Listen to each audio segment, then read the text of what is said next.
উপরে এখানে কয়েকটি হরফ দেখতে পাচ্ছেন। পূর্বের ভিডিওতে হয়তো আপনারা আইন সম্পর্কে জেনেছেন। আইন এবং হামজা এই দুটি একটু ভালোভাবে বুঝতে হবে।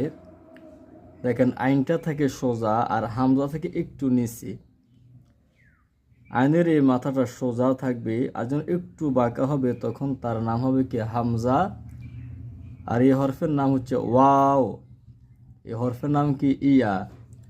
আইন, হামজা, ওয়াও, ইয়া, এটাকে বলা হয় গোলহা।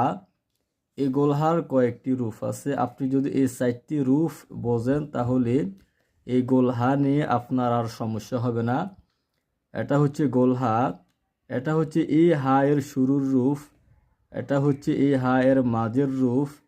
এটা হচ্ছে এই হা এর শেষের রূপ। অর্থাৎ আপনি যদি হা এর এই 4টি মাথা সম্পর্কে জানেন তাহলে আপনার এই গোলহা সম্পর্কে আর কখনো ভুল হবে না।